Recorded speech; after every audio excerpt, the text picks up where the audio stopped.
Hey, and welcome back to my channel. Something a little bit different from me today, but it's something that I wish I would have seen when we went on our first family ski trip in December last year, and that's what to pack on your first family ski trip. Now I want to be completely open and honest and upfront about this, and most items featured in this video were actually gifted to us for the purposes of a video, but not this video. The only thing that weren't gifted to us were the little items and the snow boots. When it comes to any holiday that we go on, we always overpack. We imagine every single different scenario and we pack for it. So when it came to skiing, this was no different. In fact, it was worse. In our heads, we had it that we would get cold and we would get wet, and we would also need an awful lot of changes of clothes, but this wasn't actually the case. So in this video, as a family of 5, these were the essentials that we ended up needing. So for Hannah and myself, we ended up taking these TOG 24 jackets. Hannah's coat is the TOG 24 Aria Women's Waterproof Ski Jacket in white. It's a relaxed Parker style waterproof jacket with a belted waist, and it features a removable faux fur trimmed hood in case you want to pop it in the wash. Now we quickly realised that when it came to ski jackets, it's important to get a jacket that has multiple pockets, preferably one with either a pocket on the arm or on the breast, as this is perfect for carrying your chairlift passes. In my opinion, the jacket is the most important thing to take, as a poor jacket that doesn't keep the elements out will ruin your trip. And for me, I had the TOG 24 Hawes Men's Waterproof Downfield Jacket in blue. It was stretchy and waterproof, and being downfield, it felt like I was skiing in a duvet, which actually kept me very warm. It features multiple pockets, which as I mentioned earlier was perfect for carrying my chairlift passes and lots of camera equipment that I took out with me daily. Now most ski jackets these days have inbuilt goggles cleaners, and at first I thought this was quite a gimmicky thing until the first day on the slopes, and I soon realised just how much I use this. I need to mention here that we were very much of the opinion that we would need to double up on ski coats, ski pants or salopettes. We thought that everything would get wet and that we would actually have nowhere to dry it in the hotel. Now this was not the case at all, so don't make the same mistakes we did and save on that valuable space in your suitcase. And next up is base layers, and we thought that we would need a set for every day or at least every other day. We ended up taking one set for every other day, so for a week's stay we took 4 sets of base layers each. And we've since found out that not only are these base layers for keeping you warm, they are also classed as sweat catchers. So we thought that if things got bad that we could rinse through one set, and having spares meant that we could dry them in our room. But we didn't actually need to do that. Yes, you will get hot, and yes, you will sweat, but it's not actually that bad, so one set for every other day seemed to be perfect for us. The kids all had little base layers and they all fit them really well. They're true to size, so there's no need to size up or size down for them.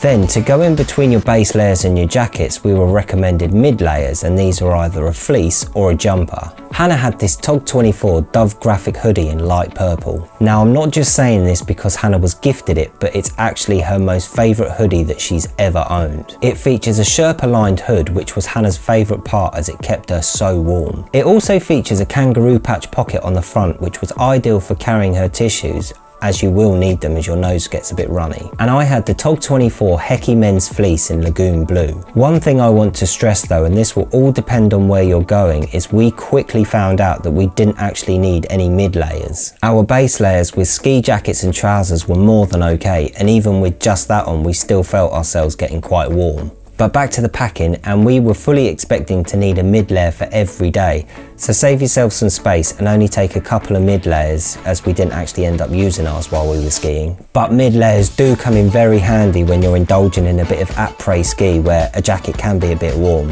Also, the kids didn't really need mid layers, but we packed some just in case. My 3-year-old little girl had this scamp suit by Muddy Puddles, which actually had an inbuilt fleece liner, so this was her mid layer. And being removable, it was perfect for when she got a bit too hot. So if you're on the lookout for your own kids' ski wear, I would definitely recommend looking into suits that actually have the mid layers built in that can be removed. Now onto trousers, and Hannah had the TOG 24 Aubrey fitted soft shell ski pants. Now the best part about these trousers is they actually feature an adjustable Velcro waistband, which was ideal as you don't need to take any belts. They have a soft inner fleece lining, which meant no cold legs. And I had the TOG 24 waterproof and insulated salopettes, and like Hannah's, they featured an adjustable Velcro waistband.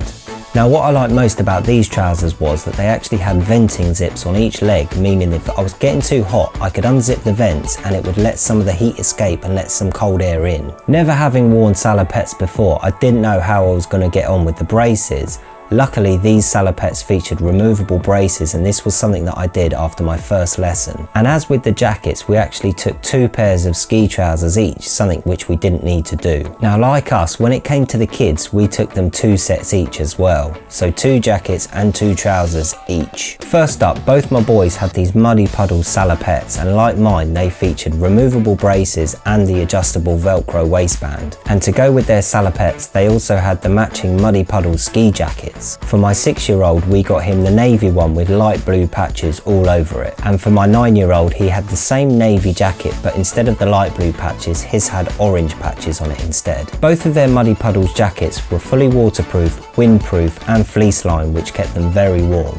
Also for the boys, for my 6-year-old, we took him this all-in-one Helly Hansen K-Rider snowsuit. And for my 9-year-old, he had the Helly Hansen Cascade jacket with matching salopettes. Both sets of Helly Hansen ski gear were waterproof, windproof and very warm according to the boys. But with Elliot's Helly Hansen salopettes, they actually featured the Reco Rescue system. Now this was something that was all completely new to me, but I've since found out that it actually features a little reflector in there. This works as a reflector that bounces back a directional signal to a detector if you find that you need rescuing in the snow.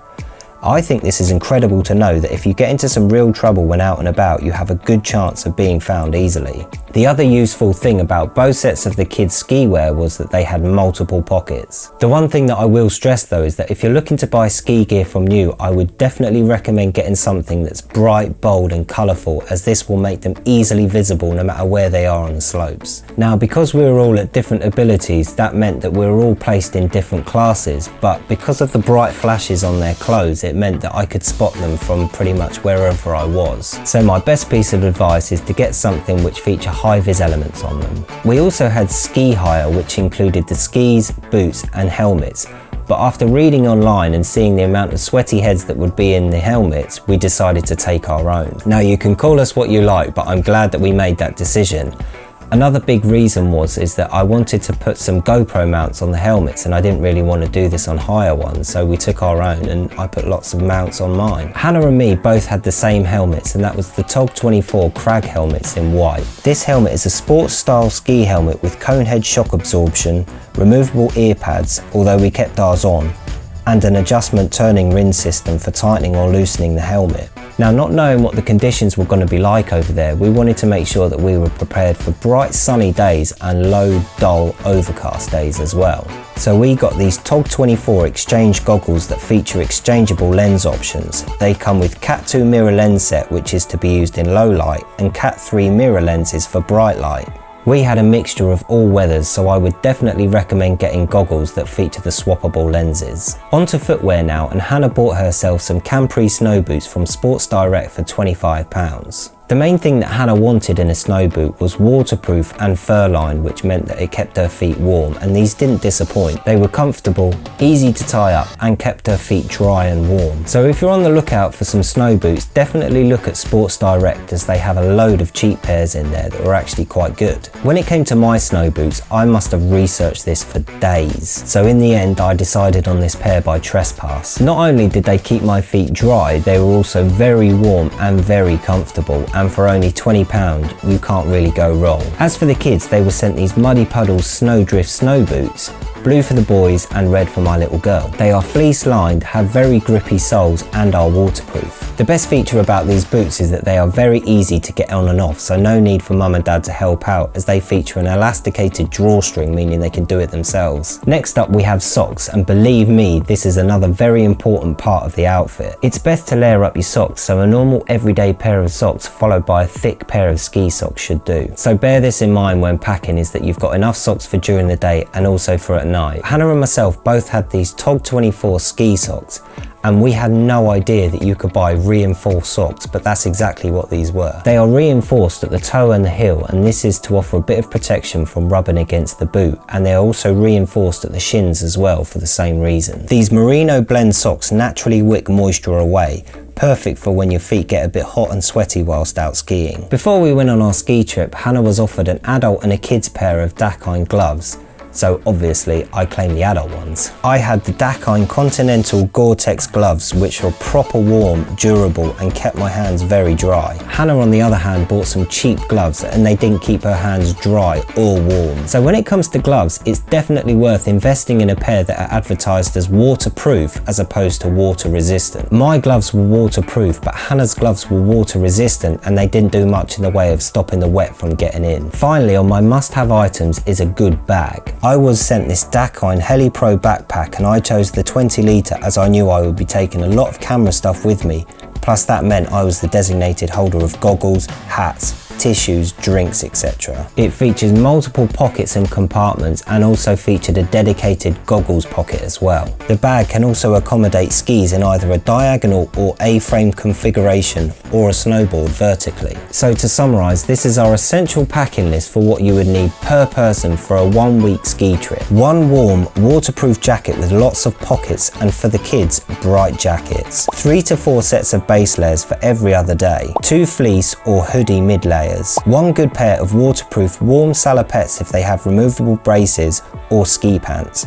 Recommend getting them with an adjustable waistband and vents on the legs. A helmet if you intend on sticking mounts to it or are bothered by other people's sweaty heads. Ski goggles that feature swappable lenses for bright and low light days. Decent but can be cheap waterproof and lined snow boots. Good quality reinforced socks and everyday socks. Waterproof and not water resistant gloves with fleece line for warmth. A good bag if you know you will need to carry a lot of stuff while out skiing. A warm bobble hat, a hot drinks flask, and a snood to protect your face from the cold wind. Thanks for sticking with me if you've made it this far.